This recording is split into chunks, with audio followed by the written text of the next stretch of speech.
Just to show you how we can get them busted. Other hadith translated by them.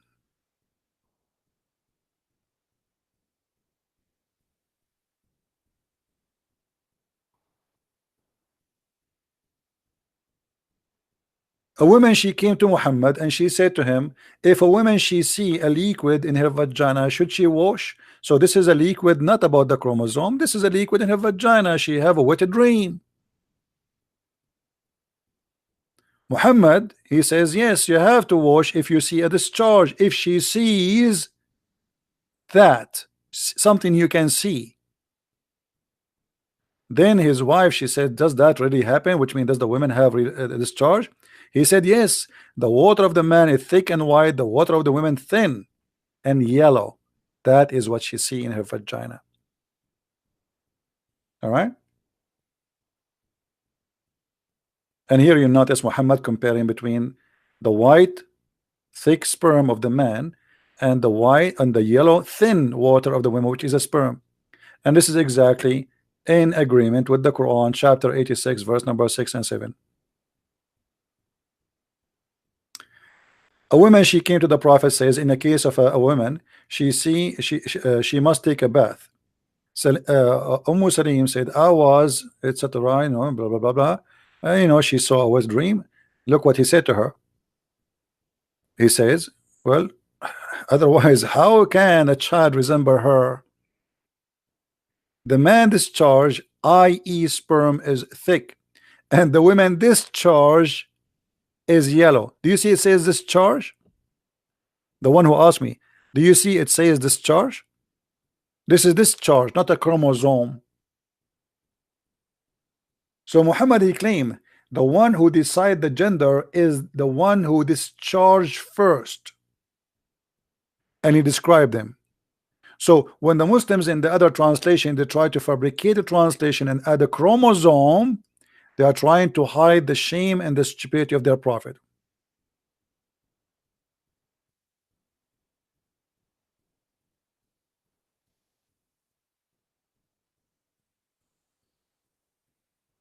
Someone saying to me, أنا جاهز لأترك الإسلام أمام الجميع إذا تمت الإجابة على أسئلتي. Someone saying, I am willing to leave Islam if you answer my questions. And my friend, I don't want you to leave Islam. If you leave Islam, I will laugh at who? What I will do then?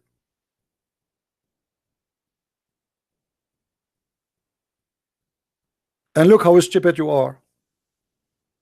If you are really a Muslim, you should know that according to Islam, Allah is the one who decides if you will leave Islam or not. You Muslim believe in destiny. So why you are saying to me, if you answer me, I will leave? This is against your belief.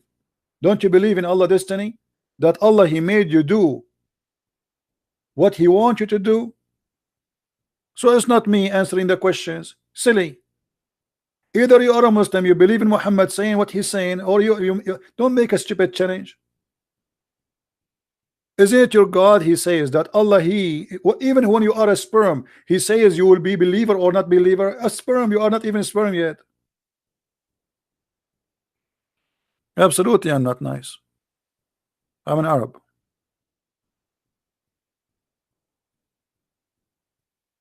Once I was nice. Once upon the time I was nice. I went to the doctor to check why. I told the doctor, like, "Hey, listen, I am an Arab, and I don't know. Yesterday I was nice."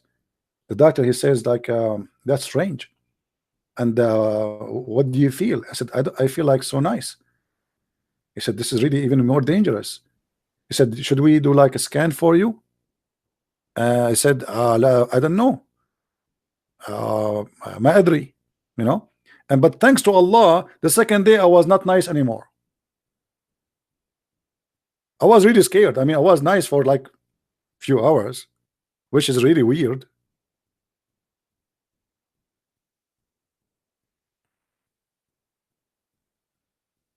Anyone? According to Islam, Allah, He made you bad or good before He created you. Actually, the hadith we were reading a second ago, it was saying that. Read with me.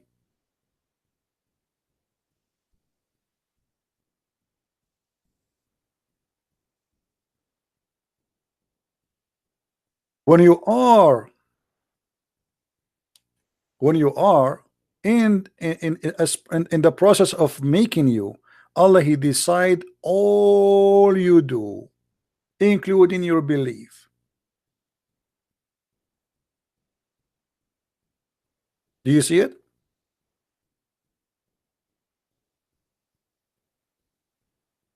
And this is why Muhammad, he says, a person, he might do the work of people of hellfire until there's a distance of 1 cubit between him and hellfire, and then what is written by Allah will take over and he will go to heaven. Do you see it? It's destiny.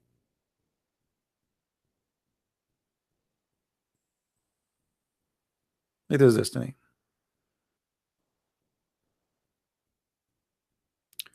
Maybe this guy is serious about leaving Islam. Yeah, okay, I will call him. Post for me right now in Facebook. I will check your page, post your Skype, we verify you, and we will make you famous. Is that fair, guys? I accept anyone who is a person who can be real. Just post in my Facebook, Christian Prince. I challenge you, and post your Facebook, post your Skype, sorry, and I will call you. You don't call me, I will call you. I want to make you famous. Do you have the courage?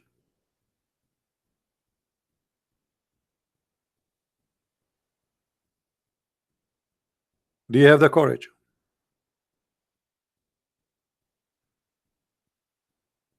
You see, look, your name proving that you are very weak, and your name proving that you are, you know, I mean, a stupid kid.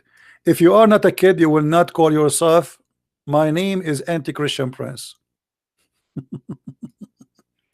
There's no way somebody is a scholar, he will call himself. You must be 13 years old, boy.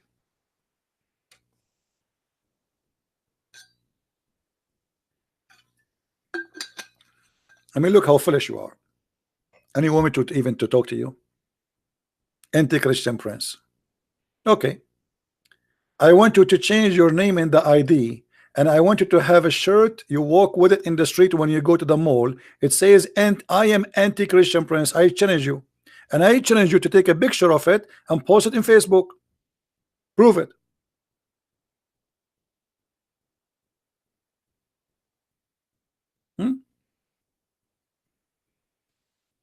And look how scary I am, to the point Muslims are anti-Christian Prince.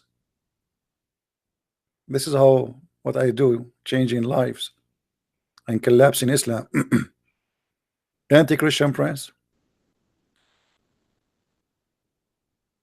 Carios John, my friend, my brother, please don't repeat the same message and make it capital. Just once, that's enough. There's no need to repeat it over and over and over. Anyway, do we have any Muslim here? There is a Muslim scholar, or you have knowledge?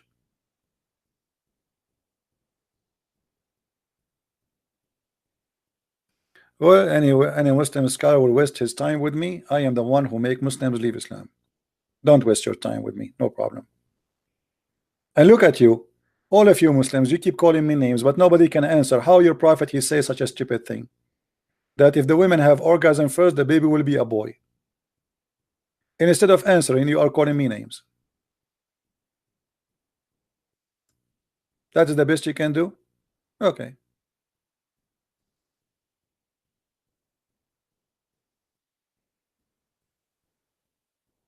The sperm will stay alive for 50 days.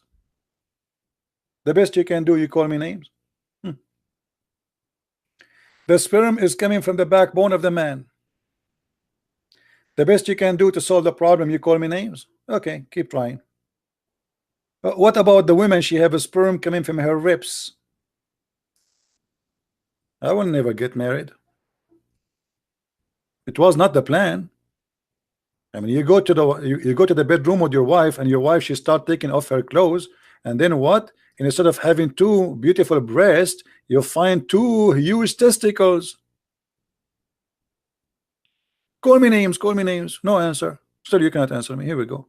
This is your Quran, and this is your interpretation, and this is your prophet, and I have nothing to do with it. Women, they have a breast testicles.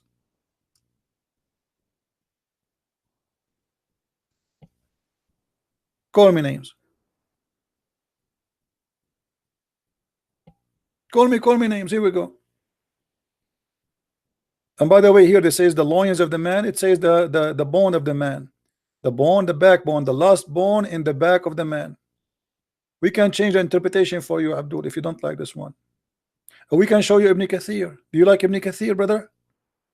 What do you think about showing you Ibn Kathir? Let us show you Ibn Kathir. Don't call Ibn Kathir names, brother. Not nice. That's not nice. I know, because now you will start insulting Ibn Kathir, and you will start saying to him, liar, liar, liar, liar. I mean, unbelievable. This is Ibn Kathir, brother. Show respect. Okay. This is Ibn Kathir, brother. I will show it to you on the screen. As you see, this is your website. I'm very thankful for the Muslims, by the way, because they made those websites for free for us, so we can get Muhammad busted. Chapter 86, verse number. By the way, Ibn Kathir in English is far away from the truth. But anyway, and Ibn Kathir, he made his interpretation to defend Islam, not to explain Islam.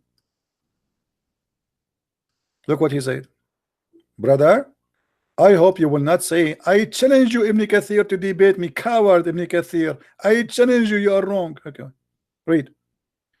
Let the man see what he is created from. He created from water gushing forth, meaning the sexual fluid comes from the breast, bursting forth from the man and the women, bursting forth.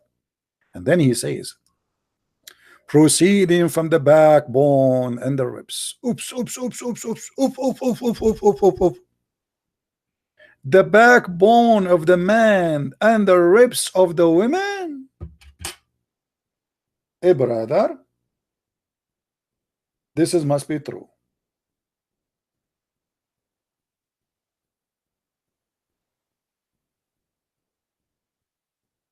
Meaning, the backbone of the man and the ribs of the women. Who is saying that? Ibn Kathir, not me. Which is referring to her chest. MashaAllah, MashaAllah. So there is a gushing fluid of the women, sexual fluid. She have orgasm. It comes from her ribs. Any Muslim there?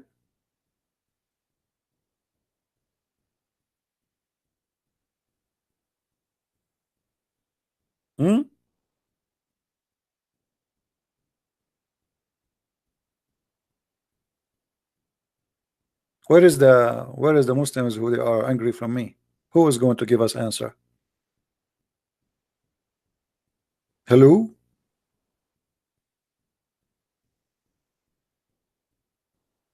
Ibn Kathir explain more for the smart Muslims who like to learn. Proceeding from between the backbone and the ribs, the backbone of the man and the ribs of the women, i.e., it is a fluid. It is yellow, fine in texture. The child will not be born except from both of them, i.e., their sexual fluid. Do you see it, Muslims?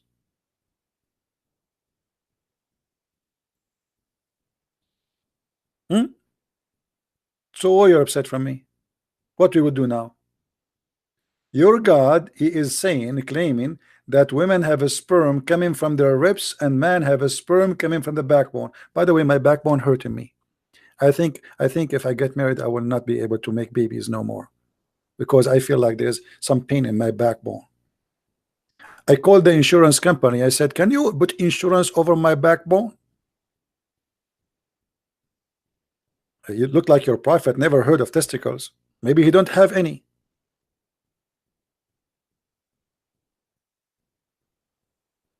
Any Muslim have an answer?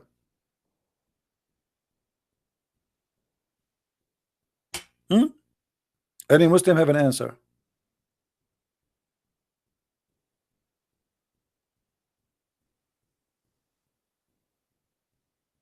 You know, a Muslim listening to this, he looked like a panda bear, and he is eating a carrot.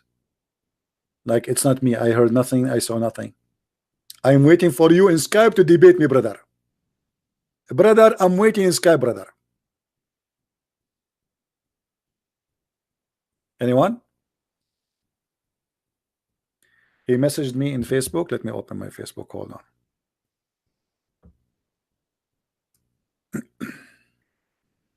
I hope so.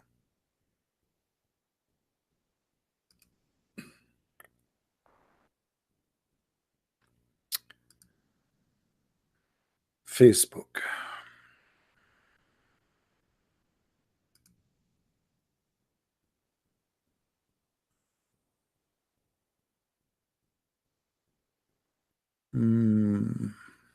No, he did not. He's a liar. I see all notification here.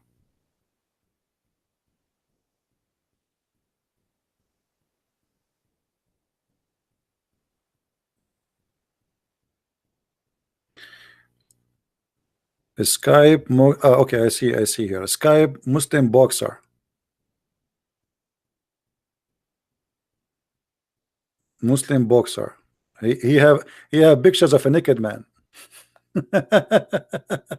Abdul, this is an account you made 13 hours ago. You liar. You made it just to post it for me. I mean, look what I'm doing for the Muslims. You just made this account. Stupid idiot. Potato.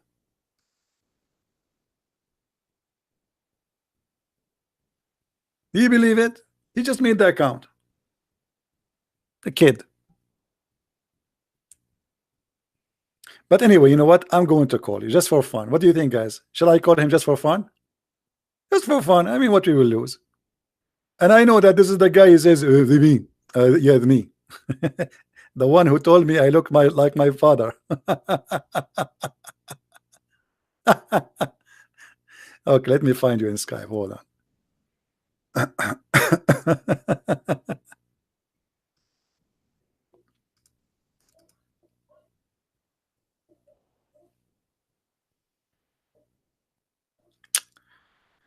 I mean, what you can do.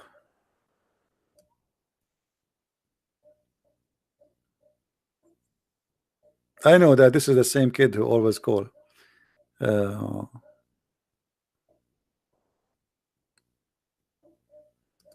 Audio.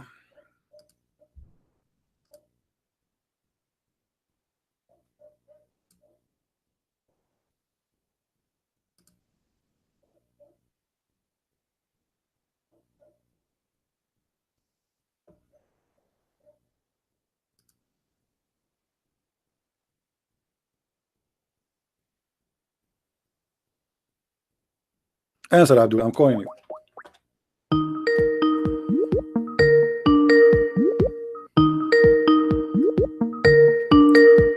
He will say to me, hello, hello. Answer, Abdul.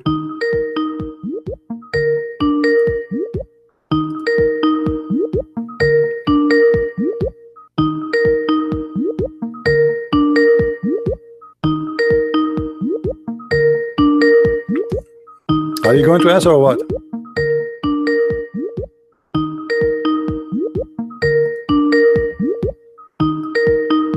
Hey, potato. He called himself CB Buster. He told you he's a potato. You don't even dare to answer. Just get lost.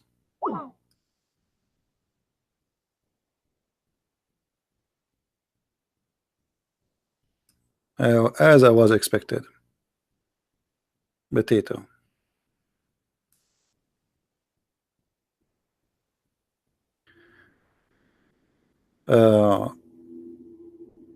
Yeah, he's a boxer. Yeah.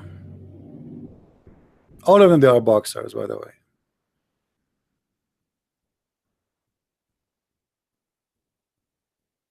All of them. Anyone? Who is next? Just for fun. Who is next?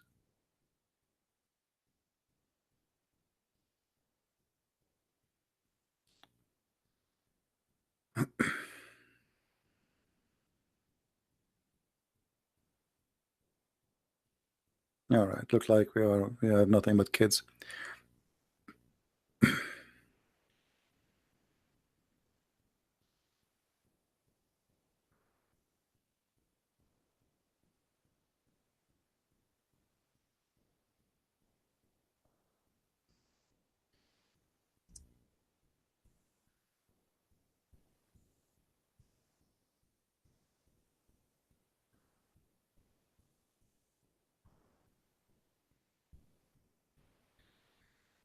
Oh boy.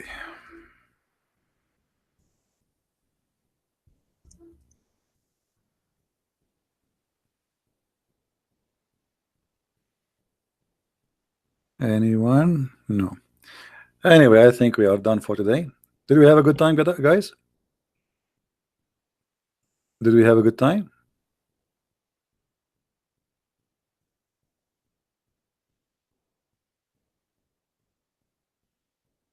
Don't post for me in Skype saying, you create a Skype, just fake Skype, just to, I mean, fake Facebook, potato. This is why we are saying, you see, here we can limit a bunch of kids who just, they call us, they play songs. A Muslim, he says, I know your IP, and stupid things. Nobody knows my IP, you know. Uh, you will know the proxy IP, and the maximum they can do, they can flood that IP, which is not my IP, and that will make the proxy disconnect me.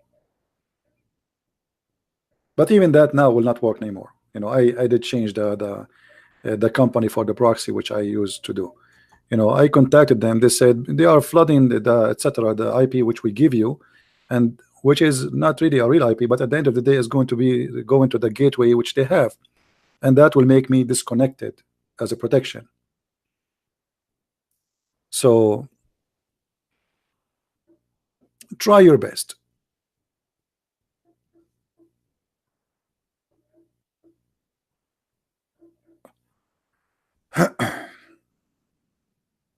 And Abdul,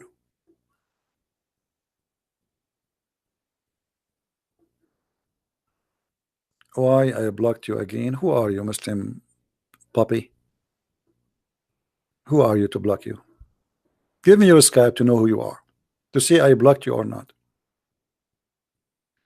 I mean, look at those Muslims. We show them how stupid the Quran, how stupid their prophet, and they say to me, why you blocked me? This is what they are worried about. I blocked you obviously because you are a stupid kid. Did I block someone like the Sheikh Abdul Wadud who debated me? Did I block Dr. Rohi? Kids. They send me insult, calling me names, etc. Anyway, go a guy, he just challenged me to call him. I call him, he never answer. Potato. Who is this? Aga Abbas? Aga Abbas is just a stupid kid. I mean, I really I feel sorry for your wife and for your children. Aga Abbas is the guy who agree that if a woman she put a perfume, she is a whore. And I assure you that his wife, she put a perfume when she get out. And not only she put a perfume, I'm sure she shower herself with perfume. Hypocrite kid. A woman, she put a perfume, she is a whore.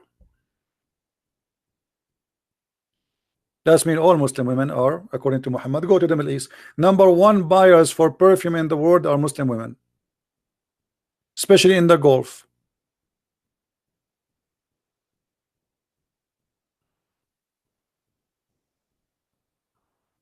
All right. Muhammad, he don't consider a woman, she gave herself to him to sleep with her, a whore. But the woman, she put a perfume, she is a whore. Muhammad, he have no problem with women, she is offering herself for one night stand, muta, is a whore. But the woman, she have a perfume, she is a whore.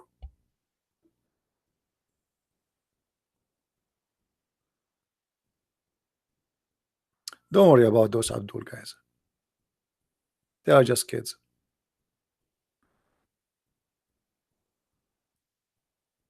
Any brave Muslim?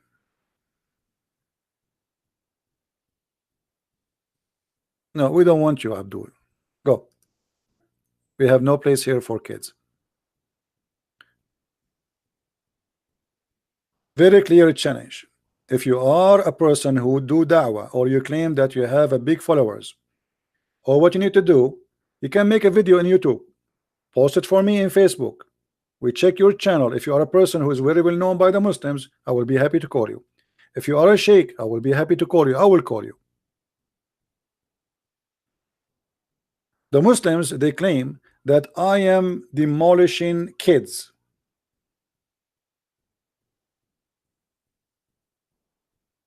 So where is your scholars? Was Dr. Rohi a kid? Was Imam Sheikh Abdul Wadud, who became so shaky, a kid? Muslims leave Islam because you Muslim sheikhs cannot answer me. Otherwise, call me. Here we go. Call Abbas about what? And he will be driving anyway.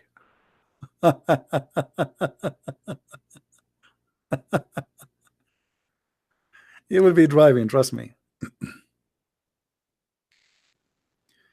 Hold on. This is a guy. He's a Muslim, but look, he's using a Christian name, Tom Christ. Tom Christ. Okay, let me show you what he posted. Just to show you how silly Muslims are. Explain to us in Arabic, saying how the Quran says غلبت الروم وهم من بعد غلبهم سيغلبون. How the Quran says that the Rome they've been defeated, and after being defeated they will defeat. Abdul, let me show you how stupid what you are saying. Don't call me if you are a Christian, my friend. Don't call me. Only Muslims they can call. Let's see.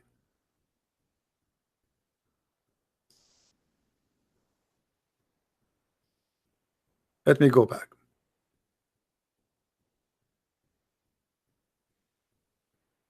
Explain to us how the Rome they were defeated and they will win. The fact this is a false prophecy of your prophet, because the word there in the Quran it was bid'u sinin, and bid'a in Arabic it is about a few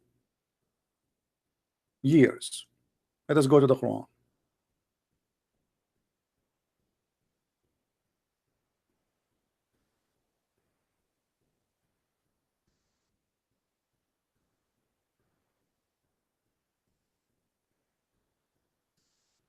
The Roman, and by the way, imagine here how stupid the statement is. If I say that the Roman been defeated and they will win again in a few years, but the Roman they are fighting the Persian for 300 years. They lose, they win, they lose, they win. So what is the prophecy here? But look what happened. Muhammad he got himself busted by using the word bada, which mean have to be between 3 to 9 years. Muhammad he got himself busted. This verse was said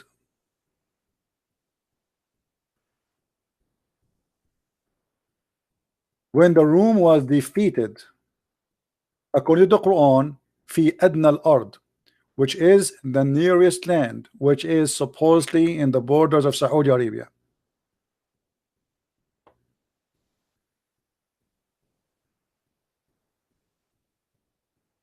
Read carefully. The Roman being defeated in the nearer land, the more close borders to Saudi Arabia or the Arabian Peninsula. That is not Jerusalem. That is supposedly can be Tabuk. However,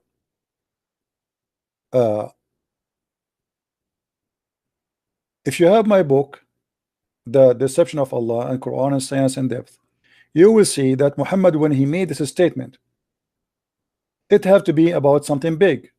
Something big happened, became so famous to the point that everybody is talking about it, that the Roman been defeated, and that was supposedly the collapse of Jerusalem. But look what Muhammad he says the nearer land, what the Muslims called Jerusalem, guys. Oh, you didn't see the screen, sorry, I'm sorry.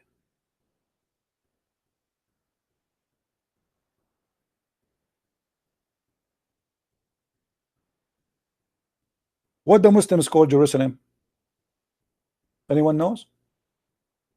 Where is the mosque which they call it the holy mosque of Muhammad? Al-Aqsa, right? Do you know what Al-Aqsa is? Al-Aqsa is the opposite from the word Adna. Aqsa mean the farther land. So this cannot be Jerusalem. Stupid Muhammad.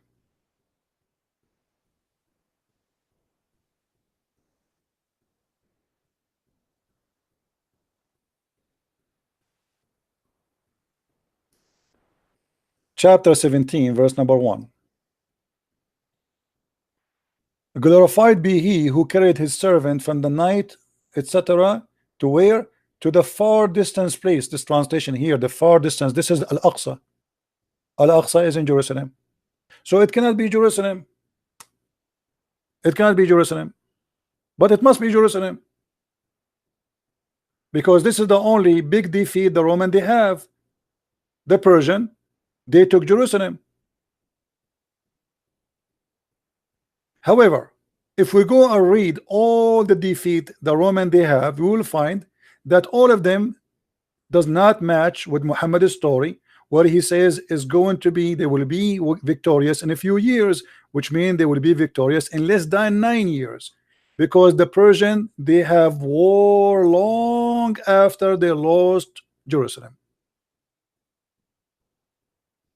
and it passed the 10 years period or the 9 years period. But look what happened here in this story. When the Muslim they say that the Roman they've been defeated in Jerusalem, and then they say that the Roman they are going to be victorious, and then the Quran chapter 17 verse number 1 says that the farther land is what is Jerusalem. So what is the nearer land?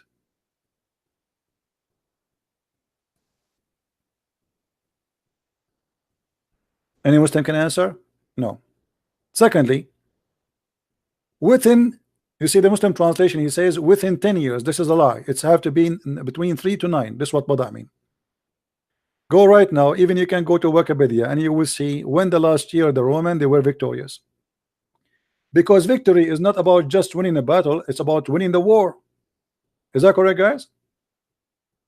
War, all armies in the world, they lose, they win in the same war, but at the end the victory is only when you win the war, not you win a battle of the war. Do we agree? Okay. When the last war happened between the Persian and the Roman, go check the date when Jerusalem collapsed and check the date when the Roman they got victory. Not only they got Jerusalem back, they got victory. Even Jerusalem they got it after many years from what Muhammad said. So this was a false prophecy, and here there's a problem, another problem. Look at the problem. Muhammad said that when the Roman will be victorious, the by the help of Allah, huh? Why the Roman will help? Why the Roman will be helped by Allah? They are kuffar. Why the Roman who worship Jesus they will be victorious by Allah? And not only that, the believers they will be happy. Why the Muslims will rejoice for the victory of the Roman? This is showing us that at that stage Muhammad he tried to claim that he's a Christian, because they are making fun of him that those who worship Jesus they lost the war. Muhammad he get upset. He says yes they lost but they will win again. And then Muhammad he says, and when the Roman they will be victorious, then the believers will rejoice. I challenge any Muslim to tell me why the believers will be rejoicing.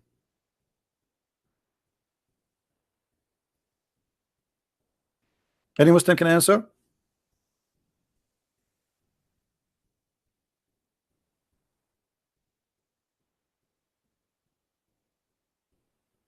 Any Muslim can answer me.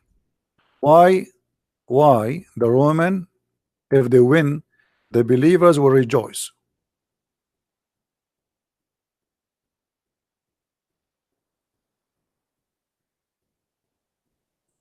Any Abdul have an idea? It is so clear.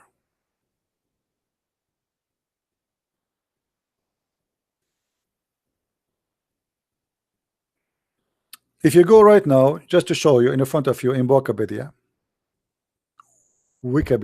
or Wikipedia, because it's walk with you with the idiots. Byzantine and the Persian war 602 628. By the way, this is not only the time they have war, all right, the war went to more than 300 years, but they are talking about special time between two famous kings. And here is mentioned to you what happened exactly. locations, this and this and this and this and this. Persian invasion of Byzantine Empire, return to etc. And here they are start giving you a date as an example. When the Persian they occupy Jerusalem, 614. What the date the Roman they got Jerusalem back? According to what we see here in front of us, and by the way, I don't go by Wikipedia because anyone can change the article, but we will go with this. But you can check out yourself. The war really continued and did not finish until almost 628. 26, it was like their victory became clear, but they did not finish until 628, as I remember. And then if we calculate how many years between 614 and 626 and 628, we will find that Muhammad gave a false prophecy, because the victory of the Byzantine was not coming in the 10 years period he mentioned. As simple as that. This is a list of the Roman and Persian war. Endless, more than 300-400 years war. So this is not a prophecy. Same time, this guy he said that the prophet he said that we will occupy the Constantinia.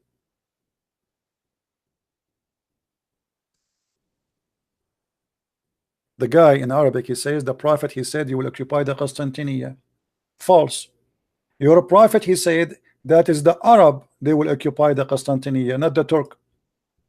The one who occupied the Constantinia was the Turkish, not you.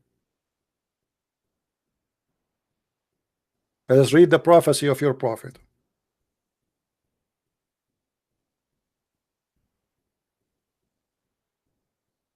Read and laugh.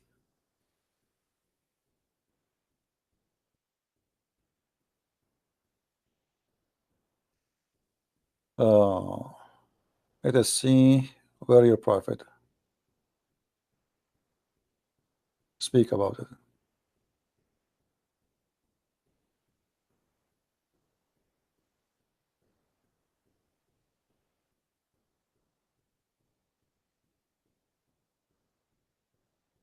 Here we go.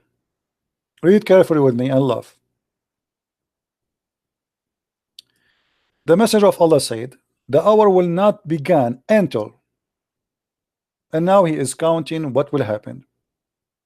They will do this and etc. And then he says, he said to you, Banu Asfar, Banu the Asfar, the Roman, the yellow, those who come after you, you will fight them until the best of the Muslims go out to fight them. And the people of Hijaz who do not fear blame anyone for the sake of Allah. So who is the one who is going to fight Bani al-Asfar? The people of Constantinia. Who are they? The people of Saudi Arabia. Read carefully with me. People of Hijaz. People of Hijaz. What is Hijaz? This is Saudi Arabia.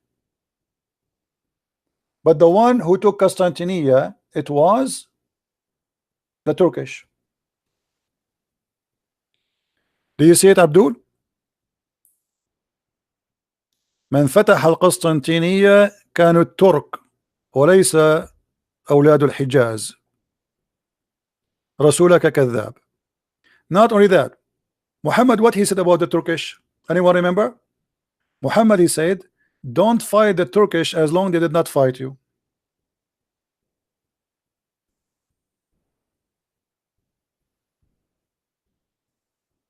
Muhammad never predicted that Turkish will be Muslims.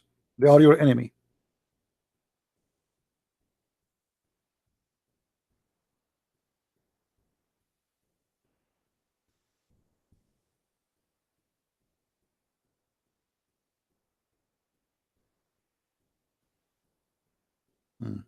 Let us find you.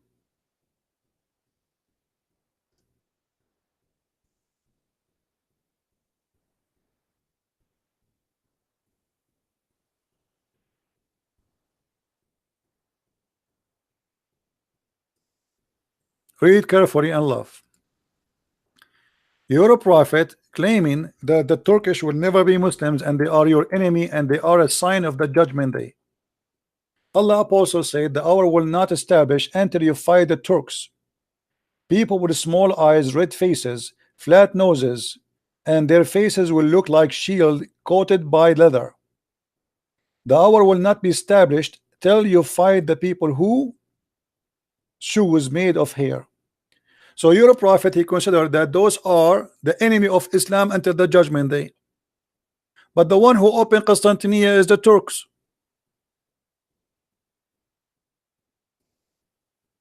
So guys, did you learn how to refute it? How easy it is?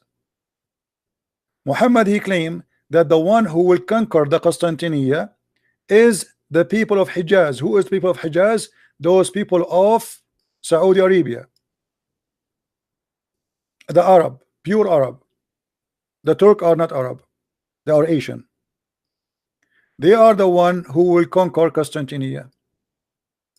Again, this is a proof that Muhammad is a false prophet. And in the top of that, Muhammad consider the Turk are the enemy of Allah until the judgment day. And judgment day will not even establish until you fight them and kill them.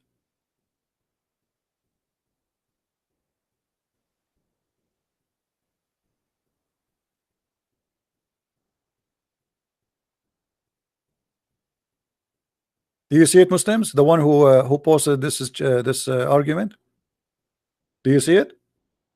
And by the way, if fighting the Turk is a sign of judgment day, the Muslims fight the Turk many centuries ago, during the time of Genghis Khan and his children. So your prophet again is a liar.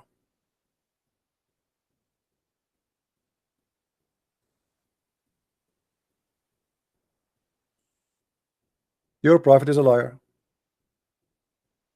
Did he took Constantinople? No. Did the Arab took Constantinople? No. It was the Turkish. The Turkish is the enemy of Islam, and the judgment day will not come until you fight them.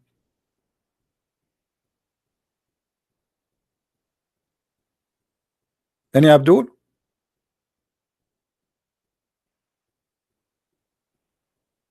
So what we would do now? You know, you try to prove to me that Muhammad is a prophet, but you prove to me that Muhammad is a false man.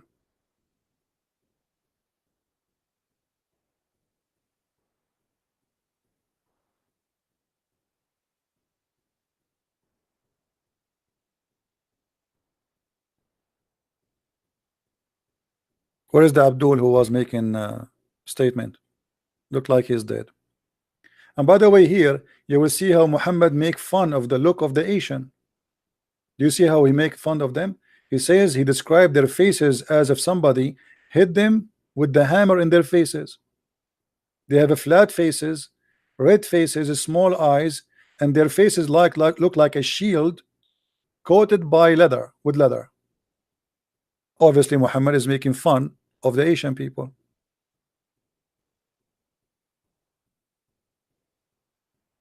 And he called them by name. It's not like maybe different kind of Asian. He says the word Turk. Correct? Did he say the word Turks? Here we go. Turks. So we cannot be misquoting different name, different nation. The Turk.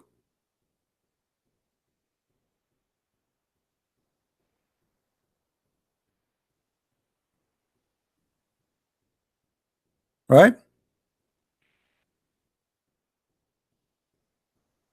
Many Abdul? Again, Muhammad is a false prophet. If Muhammad is a prophet, he should predict that the Turk will become Muslims. But look, he is saying no. Fighting them and killing them is from the judgment day signs, which means until the judgment day, there's no Turk will be Muslims.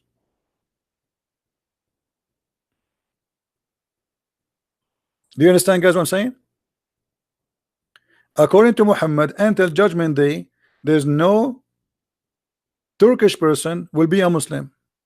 So who is Turkey today?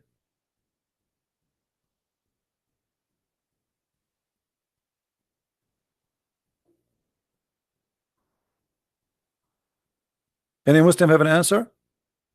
This is what happened when Muslims, they try to prove to us that Muhammad is a prophet. They bring upon them a curse. It's called Muhammad, who to keep talking, he cannot keep his mouth shut. So you try to prove to me that Muhammad is a prophet, but look what happened. By your help, you open another topic and we got Muhammad busted again. Neither the Arab, they open Constantinia or occupy it, and neither the Turk are still an enemy for Islam, and you will fight them until Judgment Day. And Judgment Day sign is fighting the Turk, which means there will be not Muslims until Judgment Day, and they are your worst enemy. Actually, he says, leave the Turk, don't fight the Turk as long as they did not fight you. Muhammad said he warned the Muslims not to fight the Turkish. Let me find you the hadith.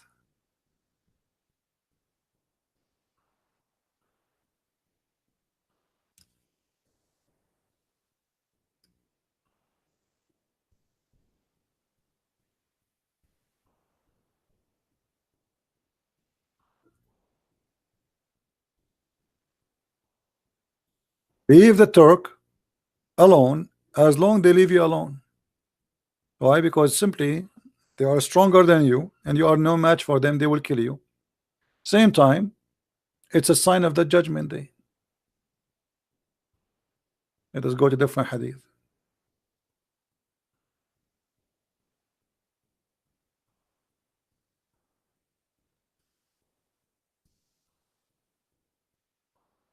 Read it.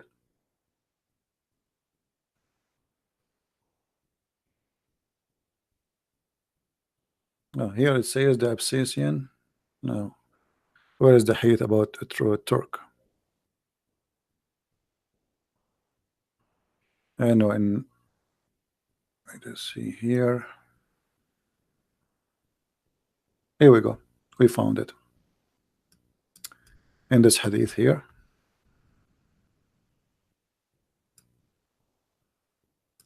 And leave the Turk alone as long they leave you alone. Leave the Ethiopian alone as long they leave you alone, and leave the Turk alone as long they leave you alone. And here quote for you, chapter An-An'am, verse number 6, chapter number 6, verse number 115. Do you see it, Muslims? Your prophet, he never ordered you even to do jihad, neither against the Ethiopian or the Turk. And fighting the Turk is sign from the Judgment Day.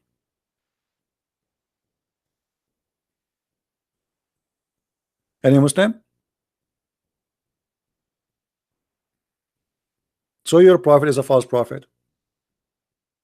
He claimed that fighting the Turk is sign of the Judgment Day, and he claimed that the one who will take over Constantinia is the Arab from Hijaz.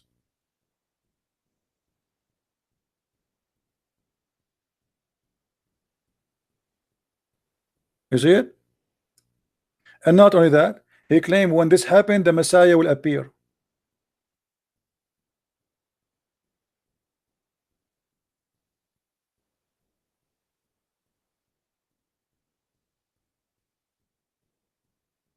احكي لهم الحديث أي المدينتين تفتح أولا هل تنبأ به وصار. I don't understand you, Mr. Tom. Which one of the cities will open first? Muhammad, he never opened any of the cities. What are you talking about? Guys, look at this guy. He don't understand. I just showed you that your prophet says that the one who will occupy Constantinia is the Arab, the people of Hijaz.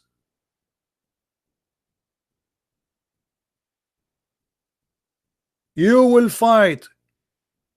He said you will fight Banu al-Asfar, the children of the yellow, the Romans, and those who come after you will fight them. Who is talking about until the best of the Muslims go out to fight them? The people of Hijaz, the best, the one who will make victory against them is the people of Hijaz. Is the Turk or Arab and they are from Hijaz? هل الأتراك من الحجاز؟ من سوف يأتي بالقسطنطينية هم أهل الحجاز يا هذا. هل الأتراك عرب؟ So your prophet is a false prophet.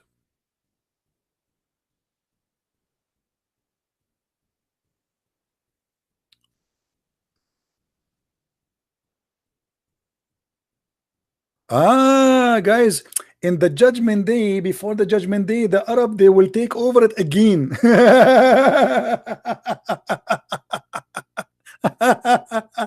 See, so look at this Muslim, smart Muslim.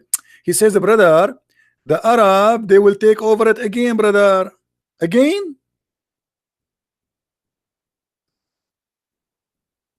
Do you see how when we get them busted, how they try to lie? They say, oh, he is saying that this is the okay, the Arab, they will take over it, brother. But later, when later happen, let me know. When later happen, let me know.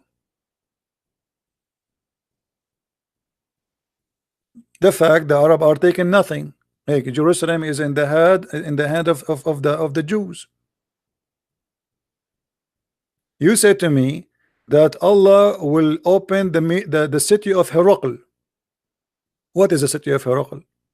Jerusalem? But Jerusalem is not in your hand. False prophecy. And Jerusalem was not opened by the hand of Muhammad. It was Muhammad who ordered his men to go and fight the Roman. He says, go attack the Roman so you can get the blondie.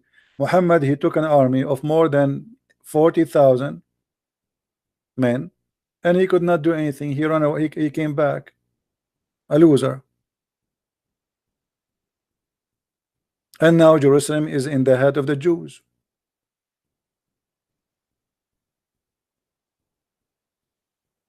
It's a war to continue, my friend. It's not over yet. And soon you will lose even Mecca. Just wait. Your Islamic countries are collapsing left and right. War in Syria, war in Egypt, war in Yemen, war in Libya, war in Algeria, war in Morocco, war in Afghanistan, war in Iraq, and soon war in Turkey. And just wait. I mean, what is left of you? Your Islamic countries are collapsing left and right.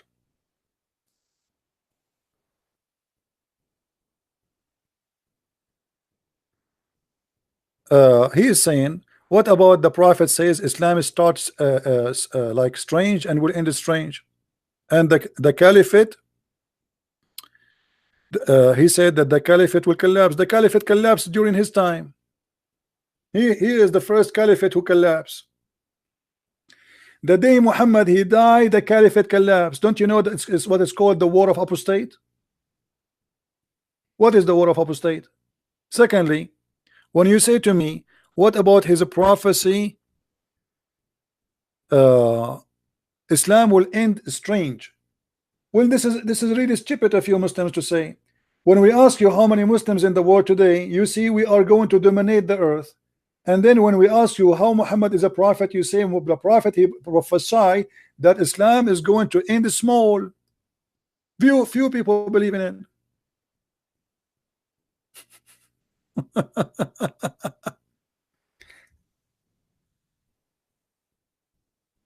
Just to show you the madness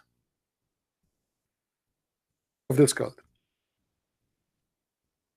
I cannot find even this hadith in English.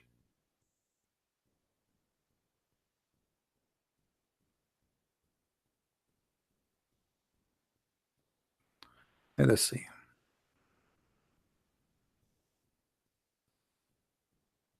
All right. Read with me. How many times the Muslim they say to us that Islam will dominate the earth? Don't they say that to us every day? We are the fastest growing religion. All the propaganda they have, their prophet says the opposite. Islam should shrink and is going to be the most small number in between all mankind. This is your prophet, this is your hadith, and you are the one who mentioned it. So either Muhammad is a liar or he is a prophet. Okay, if he is a true prophet, this means there's nobody will believe in Islam. This is what he's prophesying. The same as it started, the same as going to end. Small will end small.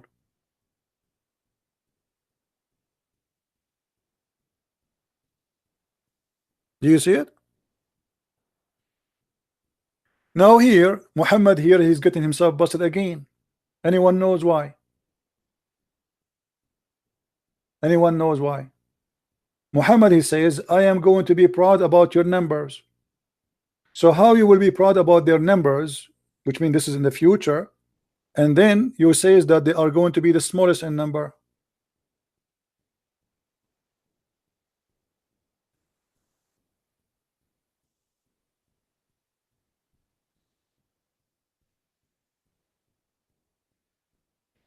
We cannot find this hadith.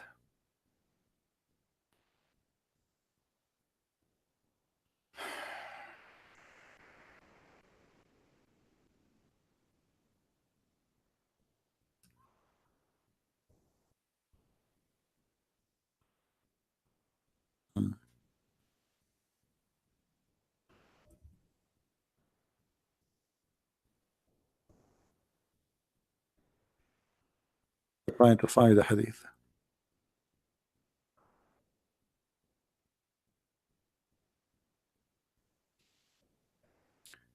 This is the problem of Muhammad. Muhammad, he say things and he contradict himself, proving to us that he is a false prophet.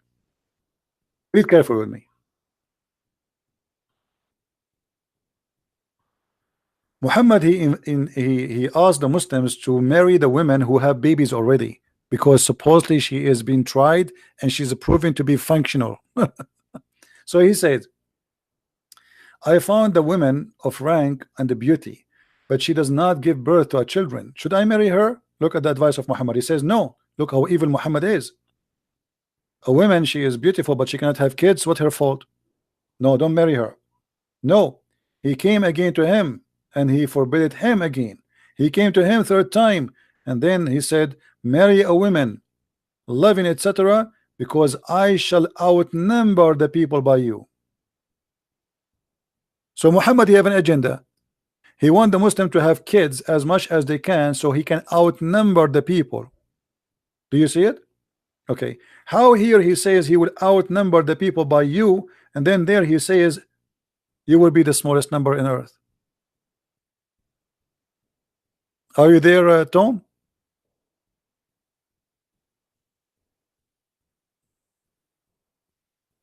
Are you there? Which one of them is true?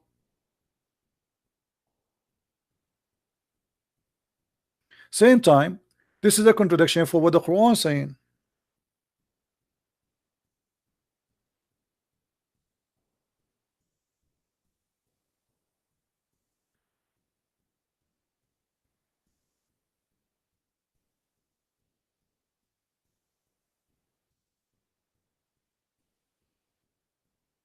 Let's see what the Quran said.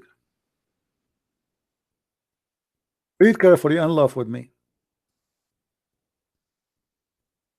Chapter 3, verse number 55. When Allah said, O Jesus, lo, I am gathering thee and causing thee to ascendate to me. By the way, it doesn't say that. It says, I am causing you to die and I will take you to me, but fast translation. And then it says, and I will make those who follow thee above those who disbelieve enter the day of resurrection. So based on the Quran, the victorious is going to be those who follow Isa, the ones who follow Jesus, the Messiah, not the one who follow Muhammad. Do you see it? Until the judgment day. And here we have a problem. Anyone knows what the problem? Not only the Christian, they will be victorious until judgment day, but we have a bigger problem. Anyone notice what the problem?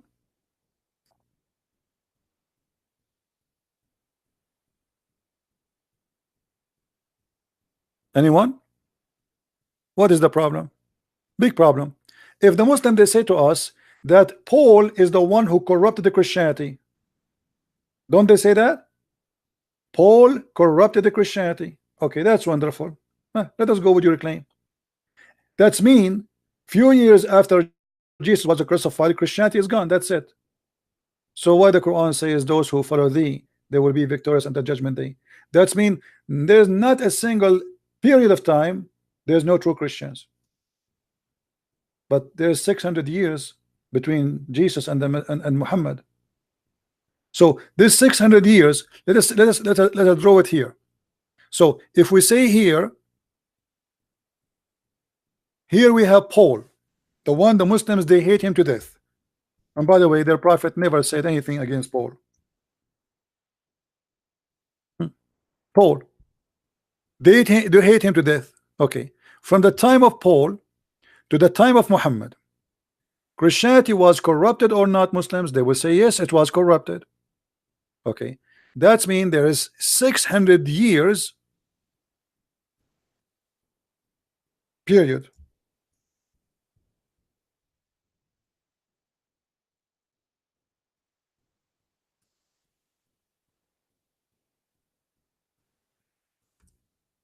$600.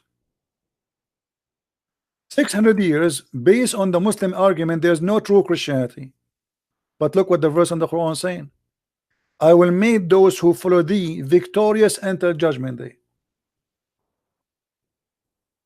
Do you see it? That's mean all the argument of Muslims is stupid and false, because from the time of Jesus to the day of judgment there's no corrupted Christianity. If the Muslim they will say, oh, we are the one who follow the true Jesus, but as you see there is 600 years you're missing. It says those who follow thee, Isa or Jesus, until the judgment day. There is no disconnect. Do you see it, guys? From the time of Paul to the time of Muhammad, is a Christianity is valid for the Muslim? They say no. That's mean from the time of Jesus, because Paul is just, you know, in the time of Jesus. So the Quran is lying. Same time, how the Christian they will become victorious if they don't have book to follow Jesus. In order to say those who follow Jesus, you have to preserve the book of Jesus. Do we understand, people? How we can follow Jesus? How somebody can follow Jesus? In order to follow him, you have to preserve his teaching. Okay. So how you say to me that those who believe in you, they will be victorious above those who disbelieve until judgment day, and yet you say to us that the book of Jesus is not preserved, so how they can follow thee?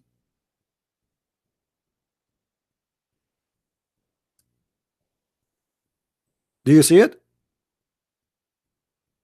This is again confirmed that the book of Jesus never been corrupted, because in order to follow Jesus you have to be a person who have the guidance of Jesus, and the guidance of Jesus is in the book of Jesus.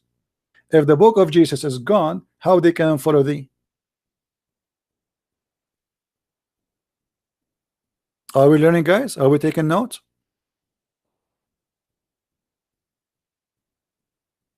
How we can follow thee? Stupid statement. And if the followers of Jesus are prevailing over all other followers, that means there's two kind of believers. There's those who believe in Jesus and those who disbelieve. That means Muslims are those who disbelieve, because Muslims don't follow Jesus. Muslims follow Muhammad. They claim that they follow Jesus, but how you can follow Jesus if you don't have his book? Where is the teaching of Jesus? Show me. If a Muslim, he says to us, he tried to fool you, he says to you, I believe in Jesus, I follow Jesus. Okay, where is the teaching of Jesus? All what you have in the Quran is a few verses about Mary giving birth and Jesus not crucified. Where is the teaching of Jesus? Nothing.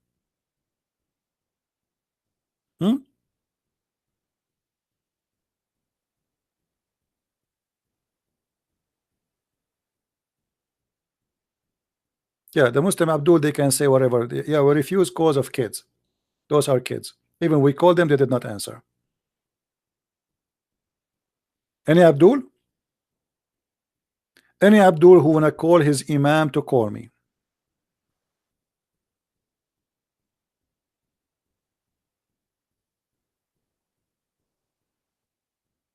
Another argument the Muslims they say to us from time to time, they say, well, how many Christian sect you have?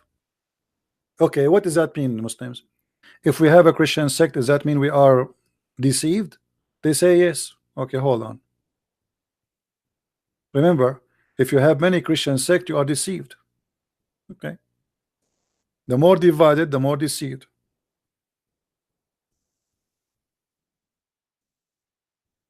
According to Muhammad, the most divided people are Muslims.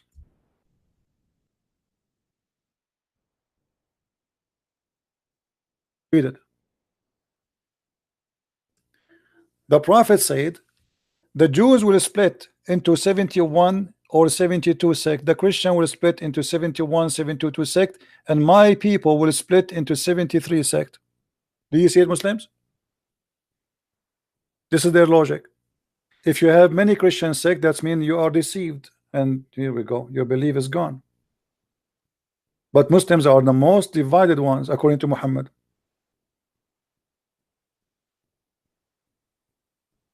And by the way, what is the 73, 71, 72 sect of the Jews? And what is the 72, 72, 71 sect of the Christians? That's stupid statement. And where is the 73 sect of the Muslims? Muslim, they made an article trying to find out the 73 sect. You have millions of sects. What 73 sect?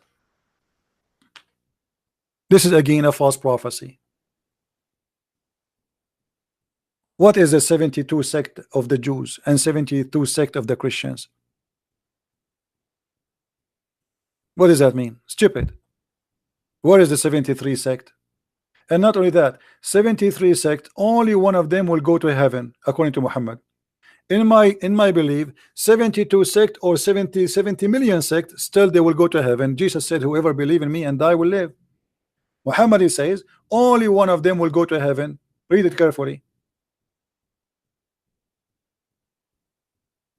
So you Muslims are risking your life. You are following, you will be a sect of 73, and one of them only will go to heaven. Which one? Each one of them believe that we are the correct one and we will go to heaven, and the rest they will go to hell. You know what I mean? This is a statement of your prophet. 73 sect, one which will go to paradise, the rest will go to hell. Do you see it, people? In my belief, we will not go to heaven because of a sect. Correct, Christians?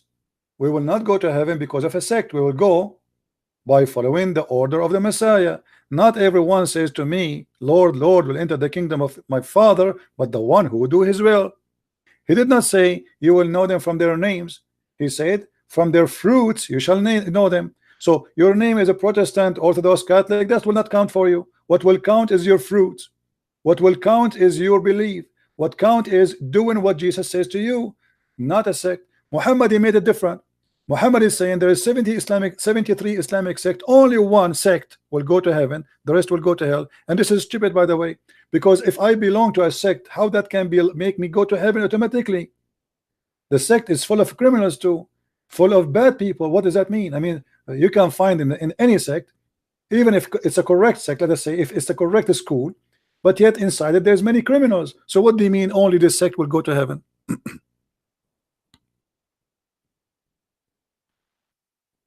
So for us as a Christians, if you became a Christian, you have 100% opportunity to go to heaven. If you go to Islam, you have 1 to 73 gambling game, even cards. How many cards, guys, in the card game?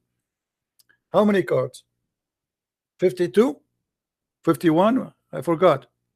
52, I think, right? 52 cards. 52 cards. So Islam is a game harder than the card to win, because it is 73 to 1. Your option to win is 73 to 1. You are gambling. And how you will know which sect is going to go to heaven? All those sects, they are sect because they believe that we are the right one. Every sect of those 73 says we are the right one, the rest they will go to hell. So Islam is nothing but a gambling. Muhammad, he confirmed to you that the percentage of going to heaven is 1 to 73, which means from every 73 sect there's one person. Let's make it this way. We have 73 people.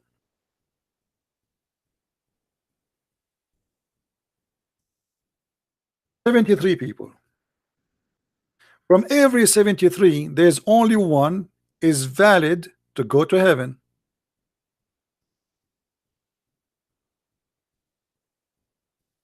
What a horrible percentage.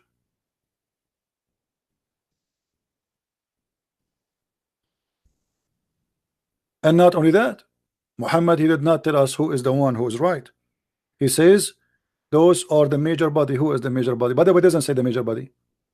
This is a false translation. Which one is the one will go to heaven? It says those are the people of Jama'ah, the group. He didn't say major body, he didn't say small body. Actually, the hadith we mentioned before, that Muhammad, he says Islam start as a small, will end as a small. That's mean they will not be the major body, they will be the small body. Islam started as small, will end as a small.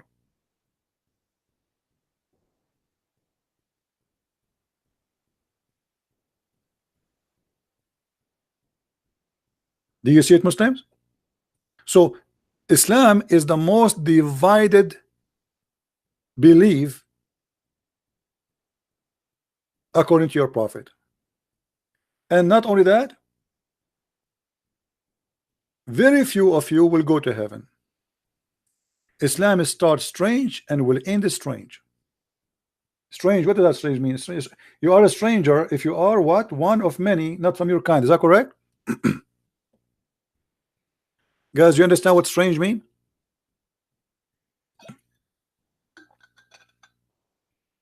You are a stranger. You are a stranger if not many from your kind. Is that correct?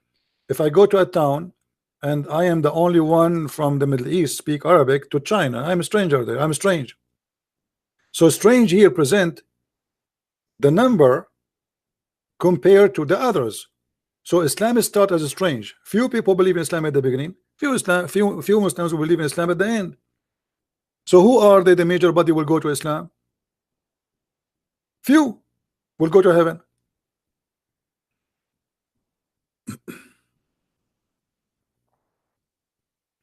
No, the word is strange here. You see, we are translating the Arabic, you know, not really, this is not really an English thing. So بدأ الإسلام غريبا وسوف يعود غريبا. غريبا here is you being going out of your territory. You are out of your territory and you are a few. Nobody like you. Few like you. Simply stranger. When you say I saw a stranger, it means he is not from town and he is not from here. As simple as that.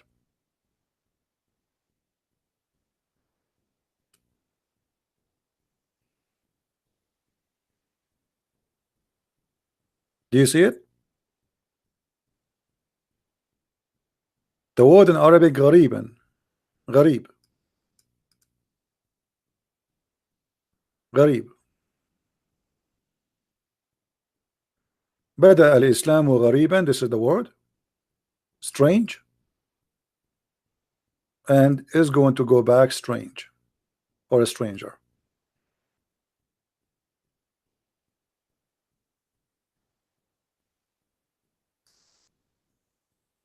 All right. So everything in front of us simply is a clear evidence that Islam is a false cult. What I need really more to prove that Islam is a cult more than this?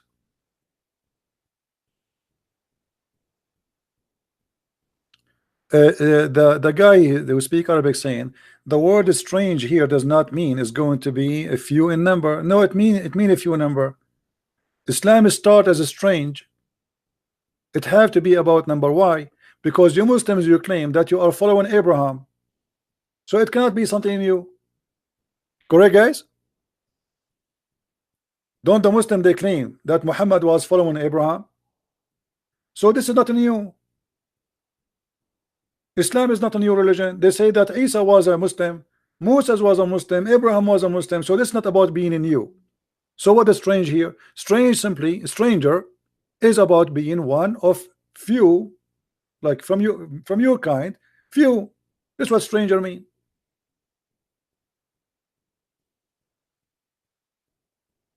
If you want to say Islam is a new religion, that will be against what you Muslims claim, because you claim that Adam was a prophet too. Even Adam, you made him a prophet. Prophet to who? I do not know. To his wife Eve. Hey Eve, sit down. Let me teach you about Allah.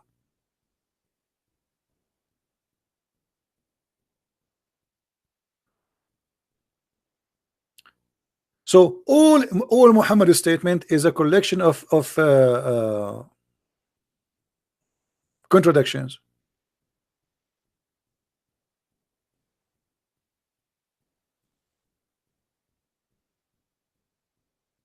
Do you see it?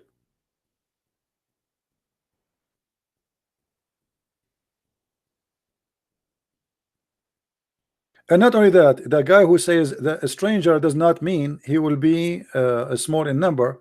My friend, isn't it your prophet? He said that from 73 only one will go, and those Ahlul Jama'ah. Hmm? In different hadith, your prophet, he claimed that the most of people, they are going to hellfire. Actually, even the Quran says, وَمَا مِنْكُمُ إِلَّا وَرَدُهَا. Not a single of you, but is going to get into hell, which is very crazy. Every Muslim is going to go to hell.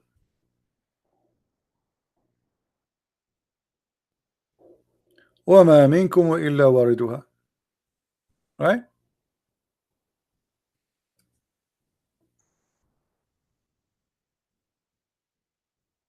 Why وَمَا مِنْكُمُ إِلَّا وَارِدُهَا? Why not even one of you, but he will enter hell? In the Muslim translation, they say to you in chapter 19, verse 71, none of you shall approach it. That's false. It says none of you, but he will enter hell. Let us go and see the interpretation. 1971.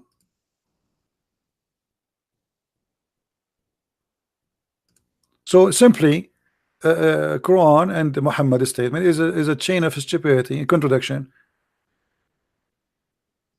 How many they will go to hell? Huh? Read it. This is Tafsir Ibn Abbas. We can show you Al-Jalalain. We can show you Ibn Kathir. Not even one of you, save that he will enter it, i.e. hell. Every Muslim will enter hell.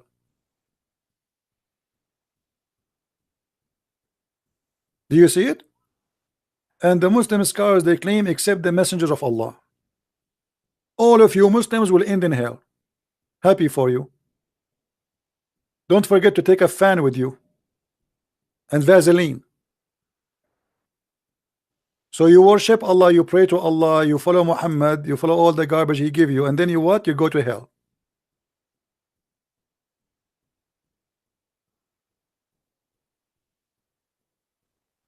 No, it says there's no pass bridge, there's nothing. It says وَمَا وَإِن مِنْكُمْ إِلَّا وَرِدُهَا. Not even one of you, but he will enter it. وَرَدَ الشَّيْء أي دخل فيه. وَرَدَ, which means he enter it. And this is why there's even Muslim translation saying that. There's no bridge, there's no garbage. What bridge? Even the bridge, what they call it the Sirat al-Mustaqim, which is something he copied from the Persian belief, the fire worshippers. This bridge is still in hell, because simply people, when they are walking in the bridge, some of them they will go down to their belly, some of them they will go down in hellfire down to her head, some of them the fire will swallow them, some of them they will go down to fire only in their feet, depending on your sin supposedly. Stop line, it says pass over. Guys, anybody sees the word pass over? Anyone see the word pass over? The Muslim saying it pass over. Anyone see the word pass over? This is your Islamic website. I mean, look at them. They keep saying to me, stop lying. It says pass over. I'm showing you your Muslim website, you idiot. This is you. This is Ibn Abbas. This is the cousin of Muhammad.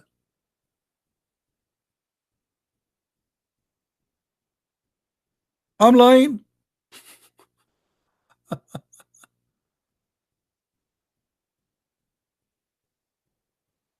It's not up to you to say. Some Muslim, they say, I'm showing you the scholar Abdul. I'm showing you the cousin of Muhammad, who the only person Muhammad he pray for him to be scholar of Islam is this guy. So you have now to accuse Muhammad cousin, who Muhammad claimed that he is a scholar of Allah, to be a liar. Not only that, what about we go and we change Jalalain? Forget about Ibn Abbas. Ibn Abbas is a liar, scumbag. Ibn Abbas, shame on you. Here we go. This is a Jalalain. There is not even you, but shall come to it that he shall enter hell. Do you see it, guys? Do you see it? This is a Jalalain now. Oops, we are getting more in trouble now. Curse a Jalalain, curse him. Hey, Muslims, curse him. Say, may Allah curse you at Jalalain. Muslims, go ahead. Curse at Jalalain. Spit at him, spit at him. He's a liar. A Jalalain, tfu at you. Tfu. The Muslim, they are very good in spitting. Tfu. You know? Okay, spit at the screen. A Jalalain, brother. Shame on you, a Jalalain.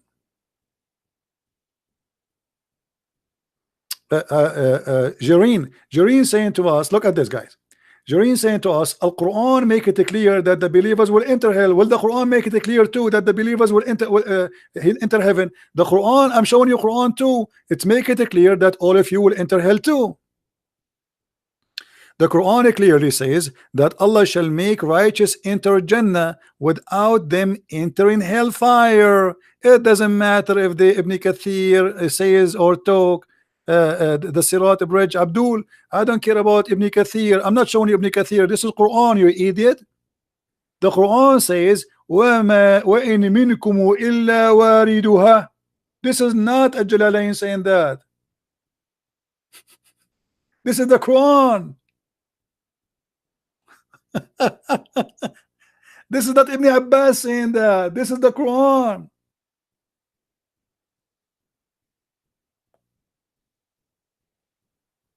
Dummy. Who said to you that Ibn Kathir is saying that? This is the Quran saying that.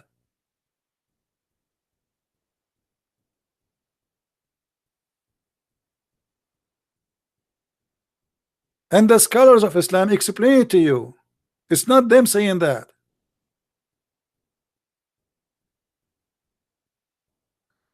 Where in Arabic it says pass over it, you liar? Show me the word pass and show me the word over. Quote it for me. Guys, this guy, he says in Arabic it says pass over it. I want to see the word. I want to see the word pass over it. I'm going to pass for the bathroom and I will wait for you to pass it.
All right, all right. Did he quote for us pass over it? I was pass over it too now. Did you show me where it says it's pass over it? No, I went to visit Allah for a few minutes and came back.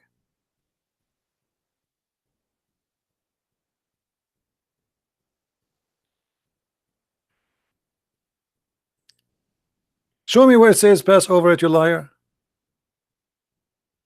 I want to see.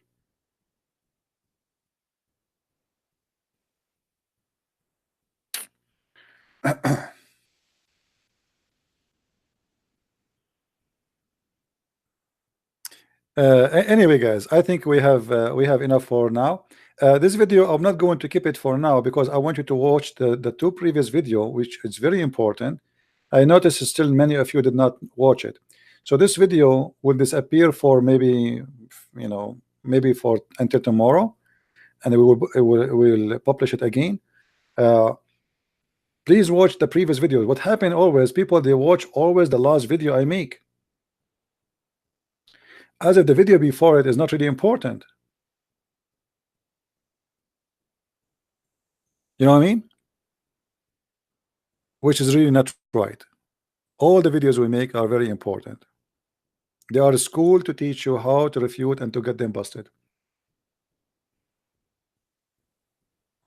All right?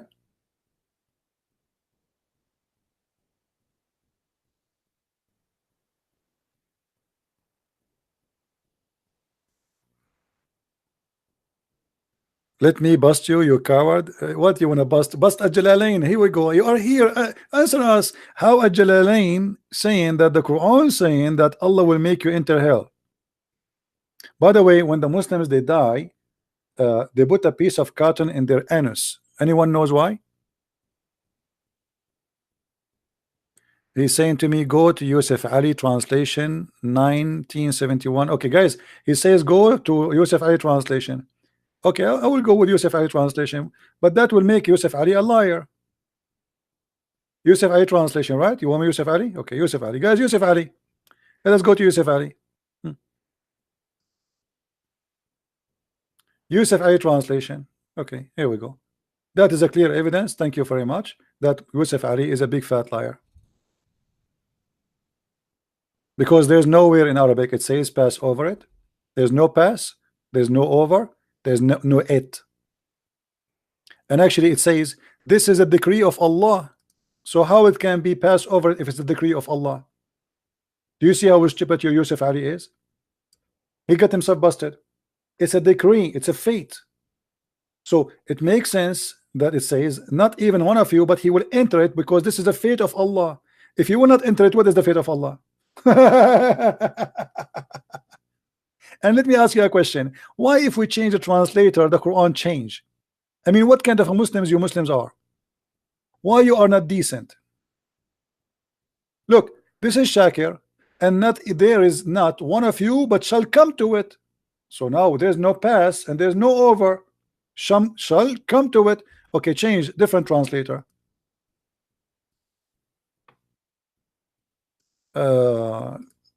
Choose different one. Sarwar. Let us see Sarwar. Brother Sarwar.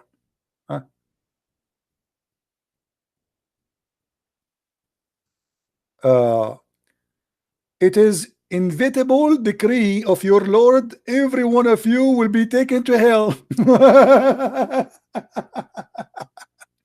Do you see it, guys? We just changed the translator. Every one of you will be taken to hell. Nice to meet you. Hey, brother, don't forget to take selfie when you go to hell, please. This is your Muslim website. The same verse, we just changed the translator. One says pass over it, and the other one says every one of you will be taken to hell. So, brother, please do me a favor, brother. Don't forget to take a selfie when you go there.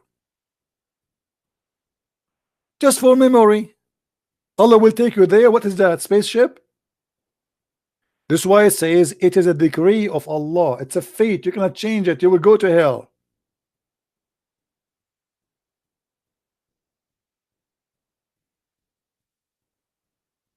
Are you there, Abdul? Go to Ibn Kathir, interpretation 19th. look at this cult. Look at this cult, guys. Go to Ibn Kathir. Go to this. Go to that. So what we are showing you is we choose our cherry. We Muslims, we don't agree. Okay, let me ask you, a guy. What's his name? What's his name? Jareen. I want you to say in the text, I promise you I will accept anything Ibn Kathir he says. Say that. Here we go. This is what he posed for us. Go to Ibn Kathir, interpretation 1971, the most famous scholar. Jireen, I want you to promise me that you will accept whatever Ibn Kathir he said. Say yes, and you are a hero. I'm waiting for you. Say yes. What? You don't want Ibn Kathir now? Say yes. Say I accept Ibn Kathir. Only 1971. Not all. Ibn Kathir is a stupid in different verses. Only in this verse he's a smart. No, no, brother. No, no, no, no, no, no, no, no, no, no, no, no, no, no. Only Ibn Kathir is a scholar here. In the second page, he's an idiot. Only here, brother.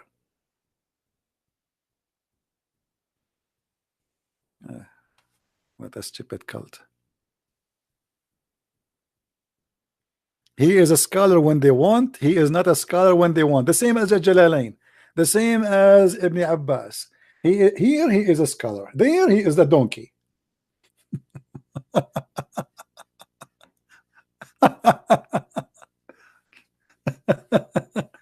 Anyway, I'm telling you, Muslims are very cute. I like them. They are the best entertaining ever.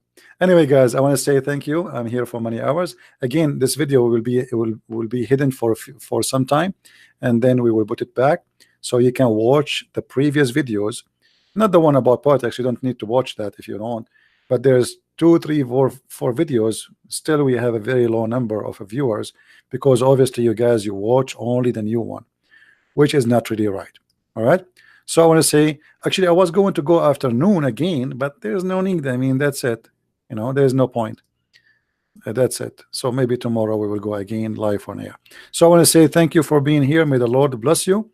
And don't forget, if you are a person who speaks Spanish, we have our book in Spanish published already. It's on Amazon. And if you speak German, English,